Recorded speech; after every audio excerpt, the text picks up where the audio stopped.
Now we are traveling to Veneto, Italy, specifically to the area of Valpolicella.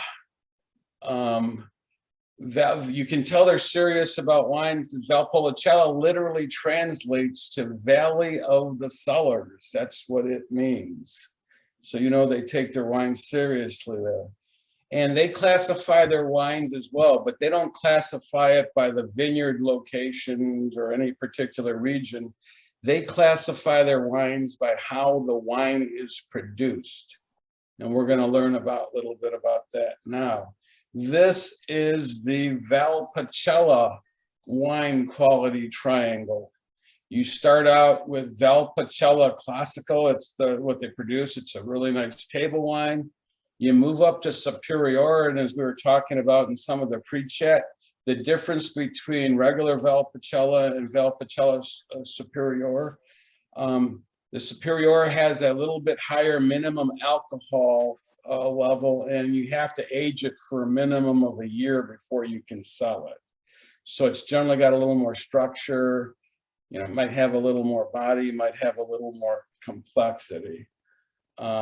Then you've got, we're going to talk a little bit about all of these here in a second. Then you move up to Valpolicella Superior Ripasso. We'll talk about that.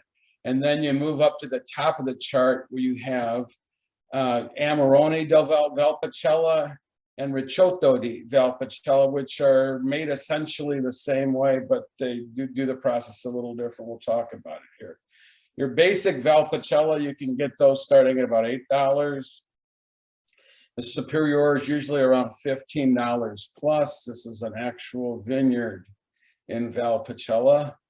The rules for Valpolicella, they're blended wines, and they must be made with between 45% and 95% of a grape called Corvina. They must also contain one or more of Rondinella or Molinaro. So they all have to be at some level. They have to be a little bit of a blend. They're made in steel tanks. You're not going to taste any oak or baking spices or vanilla in any of these wines. They're simple, fruity. You get sour cherry, nice bright acidity. They're made to be consumed young. You don't need to age these wines for any length of time.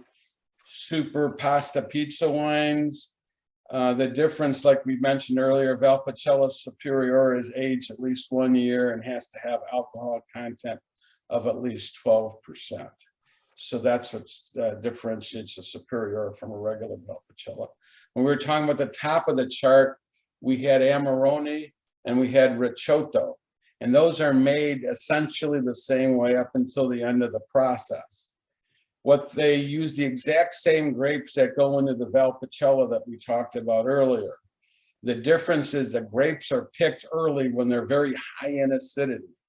And then what they do is they're dried in wooden crates or straw mats indoors to concentrate the flavor.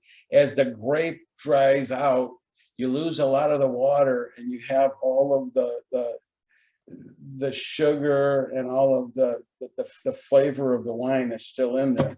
And then what they'll do is they'll squeeze what little juice is in that grape, and that's what they make into the wine. That's why these are fairly expensive. They're really concentrated, and they taste a little bit like, you get a little bit of raisin flavor in them all.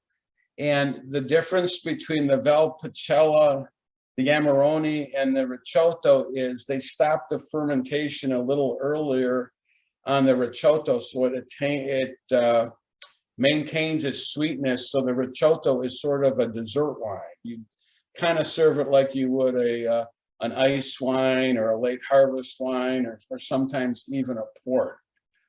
They stop and it's generally got less alcohol than the Amarone. These are wonderful wines, but they're a little expensive, you can imagine, because they got to grow a lot more grapes because they dry the grapes out to make the same amount of wine.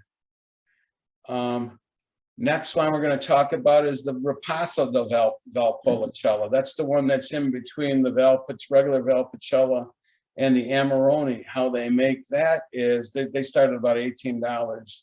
What they'll do is after they're done making the Amarone, you've got all these skins and a little bit of juice that's still attached to the skins. what they'll do is they'll throw those into a vat of finished regular Valpolicella, a vat of then the wine similar to what we're going to have tonight. And that starts another fermentation, and a lot of the flavor and some of the juice from the leftover skins from the Amarone work themselves into the Valpolicella. So you'll have a richer wine. You're going to have a little more grape skin. You're going to have a little more tannin, maybe a little more alcohol and that sort of thing, and a little more color. Yeah. Oh, I'm sorry, I thought somebody had a question. And that's why they call, if you ever see a Ripasso de Valpolicella, they call these baby Amarones. You'll get some of the flavor you get in a regular Amarone that's added to a Valpolicella. So this is sort of right in the middle of the two.